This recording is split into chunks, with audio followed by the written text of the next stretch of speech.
Olá a todos, sejam bem-vindos ao canal Entre o Céu e a Terra. No vídeo de hoje, iremos assistir a experiência da norte-americana chamada Penny Vitroto. Ela teve uma EQM ao passar por uma parada respiratória devido a uma crise alérgica. Antes de assistir, não deixe de se inscrever no canal e deixar seu like. Eu sou Penny Vitroto. Em 2015 tive uma experiência de quase morte quando tive uma reação alérgica e parei de respirar. Eu tinha ido ao hospital e não tinha certeza do que estava tendo uma reação porque tenho uma alergia a frutos do mar. Cheguei ao hospital e a enfermeira que estava lá eu conhecia porque já havia trabalhado naquele hospital. Fiquei um pouco preocupada com o tipo de atendimento que receberia, não necessariamente do hospital, mas daquela enfermeira em particular, e então quando entrei, ela disse: "Você sabe o que você precisa para ser atendida." Eu estou ofegante olhando para cima, não consigo respirar, mal consigo falar e estou tendo uma reação alérgica. Coloquei o EpiPen vazio no balcão, para que ela pudesse ver que eu tinha pegado isso e ela disse: "Bem, se você pegou isso, por que você veio aqui?" E eu pensei: "Que legal. Você sabe que eu vou morrer." Ela nem entende o básico de anafilaxia e, para ser justo, não vemos muito disso no pronto-socorro, mas vemos, e então ela me leva de volta e ela disse: "Você sabe, nós não temos uma cama. Então eu vou colocar você em uma cadeira de rodas." E eu não preciso de cama. E ela disse: "Não, você tem que esperar até te colocarem em uma cama." Então ela me coloca em uma cadeira de rodas e me empurra por este corredor que leva ao banheiro e ao dormitório do médico. Não há ninguém lá embaixo e estou sentada neste corredor sozinha, onde ninguém pode me ver e está ficando cada vez pior. Eu estava tendo que olhar para cima para conseguir respirar e pensei que ia morrer e felizmente os EpiPens vêm em 2 pacotes, então fui para o pronto-socorro, dei a mim mesmo minha segunda dose e isso me segurou por, não sei, talvez mais 15 minutos, me lembro de ouvir os procedimentos e depois tudo, meio que comecei a me sentir como se estivesse em um túnel, ou algo assim, não como um túnel de luz, mas se você já desmaiou aquele tipo de sensação distante onde as vozes soam distantes, e eu pensei que era isso. Então eu parei de respirar, cai e eles chamaram o código.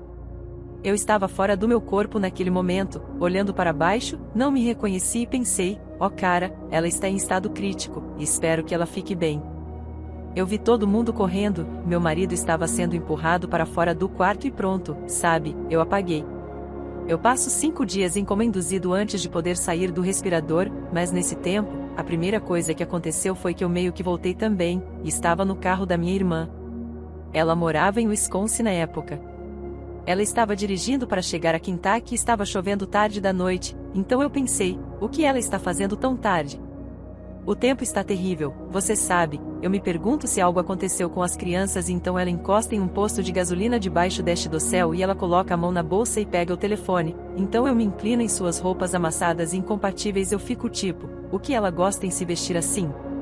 O que está acontecendo aqui, você sabe? Então ela pega o telefone, o que foi meio interessante porque eu vi durante o coma e depois que saí do coma tive uma confirmação do mesmo, então eu vi isso e então estava de volta neste lugar escuro, estou neste lugar e é escuro, como muitas pessoas nunca experimentaram, escuridão completa, e eu não conseguia determinar o quão grande era, ou quão pequeno era, porque estava tão escuro, mas eu tinha uma imagem minha lá, de alguma forma eu não conseguia descobrir o que estava me segurando, e eu tento me mover e não consigo, me mexo e parece que algo está me segurando, e parece que estou realmente tendo que lutar para respirar e estou super claustrofóbica, então isso me assustou totalmente.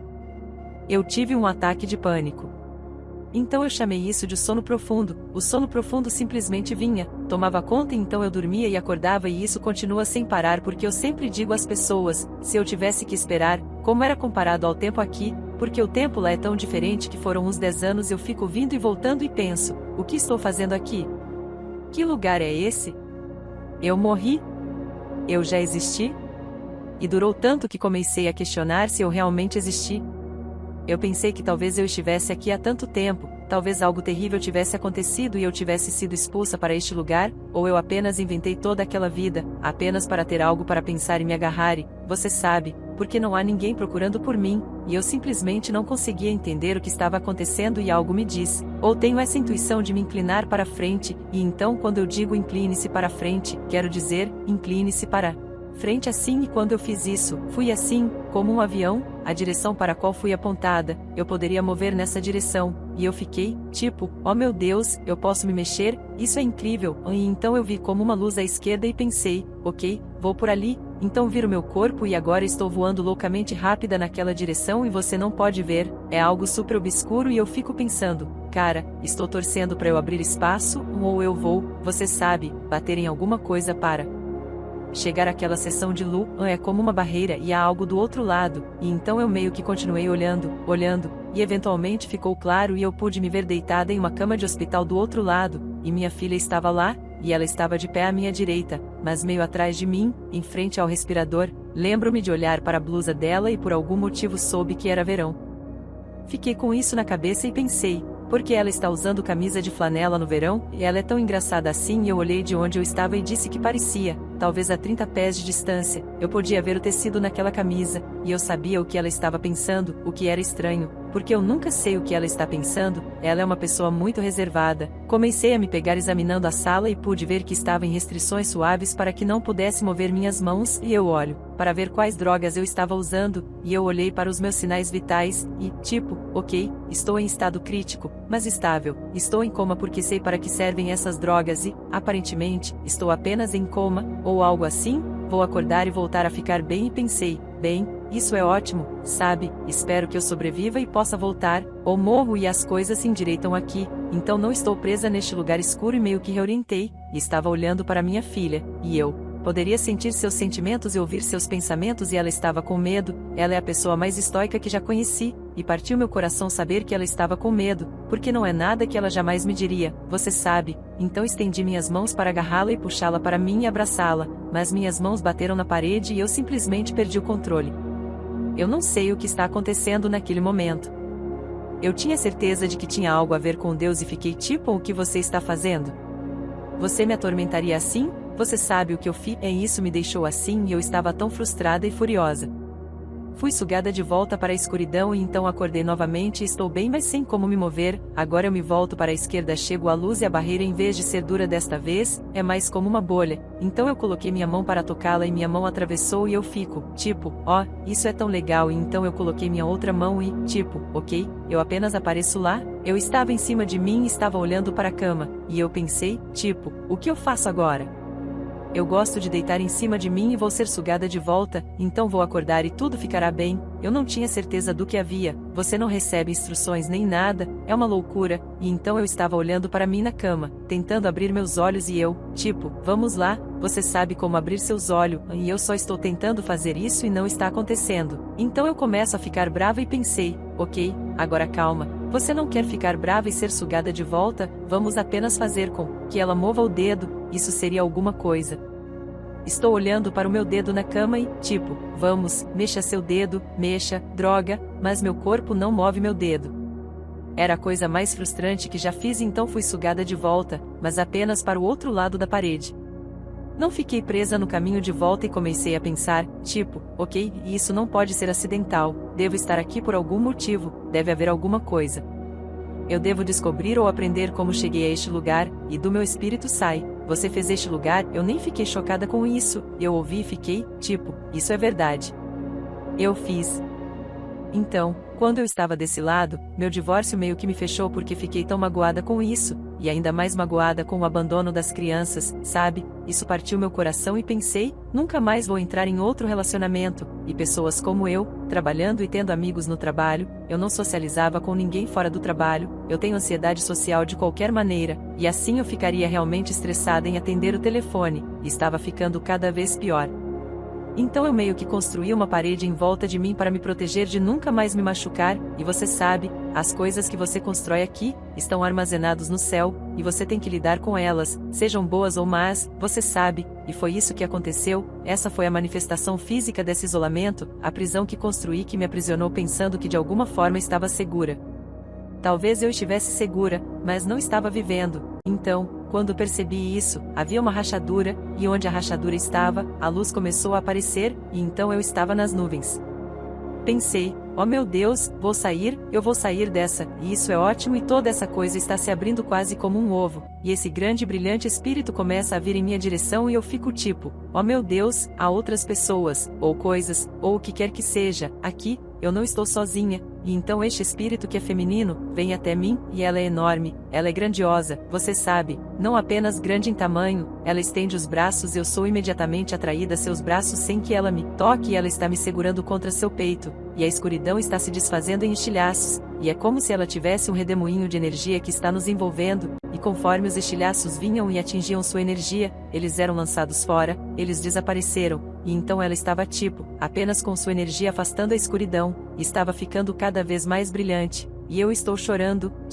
chorando feio. Quer dizer, eu estava impressionada com isso, havia alguém lá, e eu inicialmente não sabia quem era, então estou enlouquecendo e ela diz, acalme-se, querida.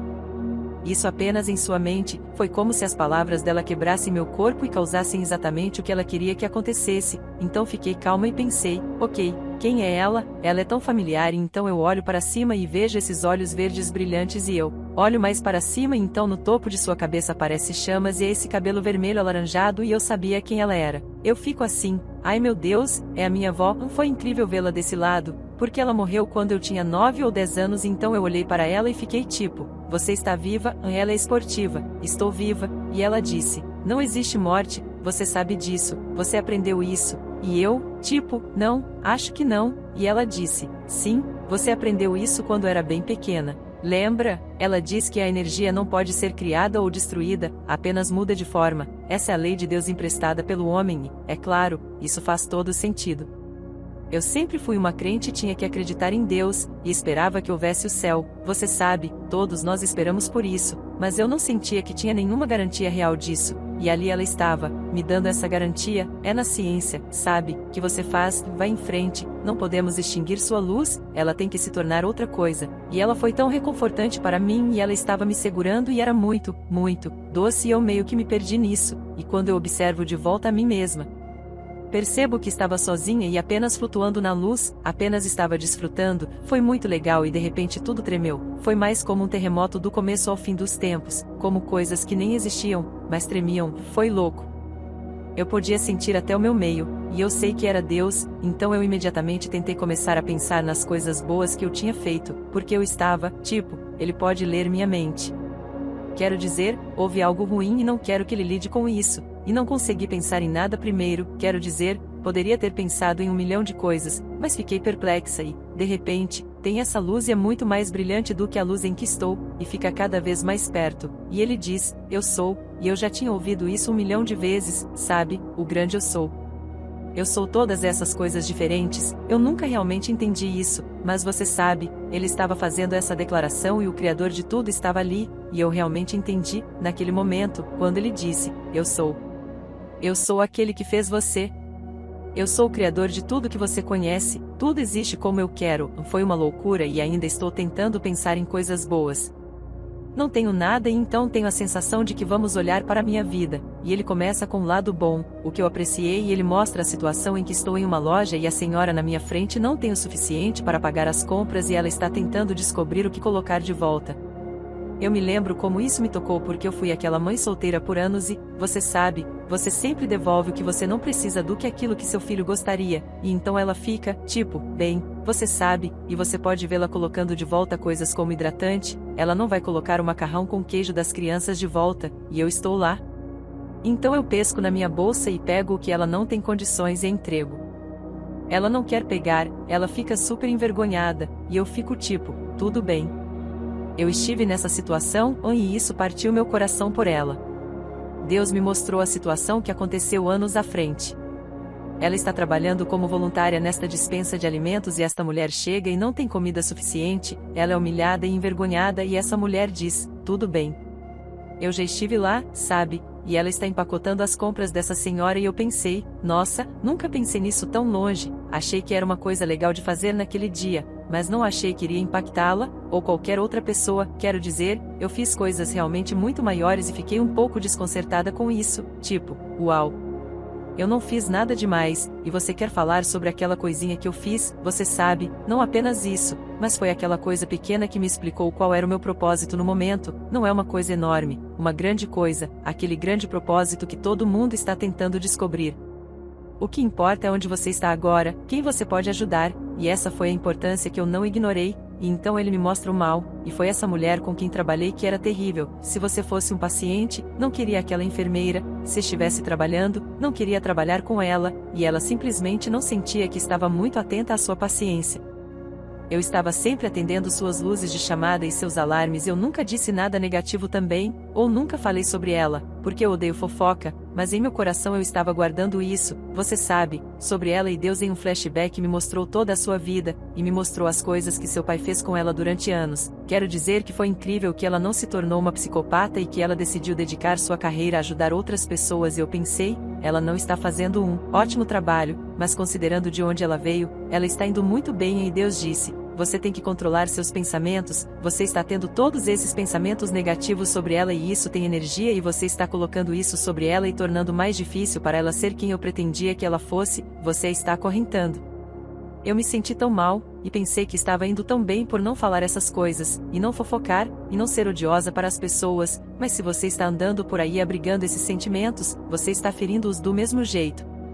Então ele disse: você tem que procurar o lado bom dela e capitalizar isso, e então me senti tão mal por não ter feito isso porque tive a oportunidade de fazê-lo, sabe, de apontar qualquer coisa boa que ela fez.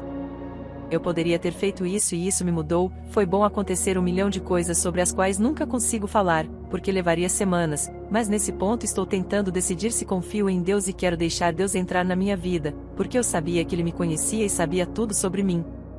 Eu simplesmente não sabia se queria deixar esse tipo de poder ter algum controle sobre mim, então eu estava lá e tive que fazer esta escolha. Eu iria meio que me render a Deus e eu pensei, tá bom, eu vou, e sua energia, meio que essa luz, veio através dos meus dedos dos pés até minhas pernas até meu meio e era como um manto que estava girando dentro de mim como curando feridas e todas essas coisas que eu nem lembrava eram problemas e subiram, e isso passou pelo meu coração e subiu pela minha garganta e minha boca e eu fui capaz de cantar apenas essas lindas canções e eu fiquei, tipo, de onde isso está vindo?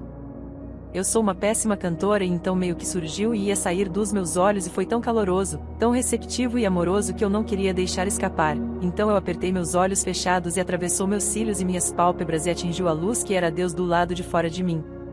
Então voltou correndo, subiu por todas as diferentes curvas em meu cérebro e estava iluminando meu cérebro e tudo que eu nunca tinha entendido, eu compreendi, e tudo que eu não sabia que não sabia, eu sabia, e, você sabe, ele bloqueou para que eu não tivesse isso de volta comigo, mas foi incrível naquele momento como se tudo finalmente fizesse sentido. Então nós meio que passamos por esse momento e vamos passar por essa jornada. Não estava entendendo se iríamos passar e eu ficaria permanentemente, ou o que iria acontecer, mas eu sabia que tinha que tomar uma decisão nessa parte também, e fiquei meio irritada por dentro e eu disse, tipo, bem, você sabe, isso está me sobrecarregando com todo esse amor e bondade e outras coisas, mas onde você estava quando meus meninos estavam lutando? Onde você estava quando o pai deles foi embora, sabe? Onde você estava quando eles vão até a caixa de correio todos os dias para pegar algo que ele prometeu a eles e que nunca chegou? Onde você estava? Uma coisa foi eu passar por aquele divórcio, mas eles eram crianças, sabe? São crianças inocentes. Onde você estava? Eu estava com raiva, mas ele não se admirou, ele entendeu e disse, ó querida, você me entendeu completamente mal, deixe-me mostrar a você. Então ele avança e eu estou sentada na arquibancada ao lado de meu filho e meu neto mais velho está jogando futebol. Na época em que tive todos esses problemas médicos meu neto tinha 2, mas nesta visão ele tinha 5 anos, e ele estava correndo para cima e para baixo no campo, e eu me lembro de olhar para ele e ver o sol em sua pele, em seu cabelo e ficar tipo, uau! Ele está tão vivo, sabe? E ele está correndo e meu filho olha para mim e diz, mãe, eu vou ser o pai dele que eu mereci. E eu digo a Deus, você está quebrando essa corrente, você está quebrando aquele ciclo de lares desfeitos e pais ausentes, e você está fazendo isso através de meus filhos, você sabe. Está tudo bem e fez sentido para mim e desde então compartilhei isso com meu filho, mas quando meu neto tinha 5 anos eu estava assistindo ao jogo de futebol e meu filho realmente olhou para mim e disse isso e eu fiquei tipo, ok, você sabe, porque você vai muito longe se tiver uma experiência fantástica, quanto mais você se afasta disso, mais você questiona, você esquece, quanto mais você questiona, você fica tipo, bem, você sabe, mas isso confirmou que foi uma mensagem de Deus para mim. Naquele momento, ele dizendo, continua seguindo em frente, você está no caminho certo, e foi tão importante quando eu vi isso, eu estava completamente bem em me deixar 100% vulnerável a Deus, então eu apenas me abri e ele agarrou minha mão e começamos a percorrer as espirais do meu DNA e eu estava olhando para tudo, enquanto passávamos por um fio, eu podia sentir isso como um golpe sobre minha pele e eu disse, ai meu Deus, é simplesmente incrível e estamos indo e é super rápido, estamos indo muito, muito rápido e chegamos a este ponto e ele simplesmente para como se batesse em uma parede e disse, você me vê? E eu disse, bem, sim, você está em todo lugar, é claro que eu vejo você, e ele disse, não, e ele aponta para este ponto no meu DNA e diz, você me vê? E eu olhei e foi naquela parte do nosso DNA que os cientistas chamam de DNA lixo, que não sabemos o que esse DNA faz, e foi engraçado porque, na verdade, não faz muito tempo que eu li sobre o DNA lixo, e ele estava ali e eu disse, ai meu Deus, você está em mim, e ele disse, sim, eu sou seu pai, assim como seu pai é seu pai, você pode dizer que ele não é, mas podemos fazer testes e descobrir que ele é, e ele é seu pai biológico, quer você admita ou não, e eu sou seu pai, quer as pessoas queiram admitir ou não, e isso me surpreendeu, e eu disse, tudo bem. Tô dentro, vamos ficar, e me senti tão amada e aceita como se não tivesse que fazer outra coisa. Muitos de nós temos essa ideia de que você tem que estar constantemente fazendo para Deus a fim de ser amado, sabe? Você tem que estar fazendo algo que esteja à altura e não foi assim, ele me amou porque ele me fez, sabe? E ele me adorava e me inventou e eu me lembro de pensar. Quanto tempo ele pensou em mim porque eu pensava nos meus filhos antes, eu os tive e quando eu engravidei, pensei em como eles seriam, como seria a vida deles eu pensei que não poderia ser muito diferente porque Deus está tecendo você e ele deve estar, você sabe, meio que vendo você viver sua vida e eu pensei quanto tempo ele pensou em mim antes de decidir me fazer, e ele me fez de propósito, ele poderia ter feito outra pessoa, mas eu vim a existir de propósito para um propósito. Eu realmente nunca entendi isso e olhei para trás em minha vida e pensei que a desperdicei, você sabe, sim, você é uma enfermeira e está criando bons filhos e todas essas coisas, mas você não cumpriu seu propósito, e se você verificar agora, quero dizer, é como trapacear, você simplesmente desiste, você é apenas uma desistente e eu não queria ser uma desistente, sabe, e eu senti como se não tivesse abraçado tudo que eu sou, por ser uma criação de Deus, por construir aquele muro ao meu redor, e pensei, ok, bem, eu poderia voltar e não sabia, e pensei que poderia voltar e derrubar o muro e pensei, eu poderia fazer isso, e isso seria um começo e então tomei a decisão de voltar e ele imediatamente começou a se afastar. Eu podia sentir aquela distância e comecei a chorar e então eu acordo, estou no quarto do hospital, tem uma enfermeira sentada ao lado da cama. Ela fica assim, você voltou e eu olho para ela, e eu disse que estava com Deus e ela disse, que legal, querida. Eu disse, não. Quer dizer, tipo, 1 minuto atrás eu estava com Deus, e ela disse, que bom, deixe-me ir, vou buscar sua família, ela vai buscar minha família, e eu falei, eu estava com Deus, quer dizer, 1 minuto atrás, eu estava com Deus, e eles falaram, que bom, e eles estão olhando para a enfermeira, e ela disse, bem, talvez todos devam ir embora, sabe, ela só saiu do respirador por um tempo, não queremos a desgastar, e então ela manda todo mundo embora e ela sai da sala e apagou as luzes e puxou essa cortina em frente a essa parede de vidro, que fica naquela sala, para que eles possam ver você, e Deus reaparece na sala e isso me assustou e eu gritei porque não esperava que ele aparecesse e ele riu. Eu falei, você me assustou. Ele riu e disse, porque eu te assustei? E eu disse, pensei que você tinha ido embora. Ele disse, eu nunca vou embora. Eu disse, eu sei, você nunca vai embora, mas não entre em salas assim, e isso é surpreendente, e ele achou engraçado e então ele me deu esta mensagem e disse, eu quero que você compartilhe esta mensagem com o mundo. Você sabe, que ele é Deus, que ele é o Criador e que nós somos feitos de propósito para um propósito. Um dos meus amigos que sempre me ligava, sempre me pedia para fazer esta palestra para a Associação Internacional de Estudos de Quase Morte. Ele tem um grupo de apoio e sempre pedia e eu dizia não, ou pensava em um motivo para não aceitar, porque tem uma ansiedade social terrível, e ele ligou e eu disse assim antes que pudesse me impedir, e ele ficou chocado. Desde que não tive outro episódio de insuficiência respiratória, as coisas lentamente começaram a se acalmar, sabe, obtivemos algumas respostas sobre o que estava acontecendo comigo, mas tem sido uma jornada e tanto.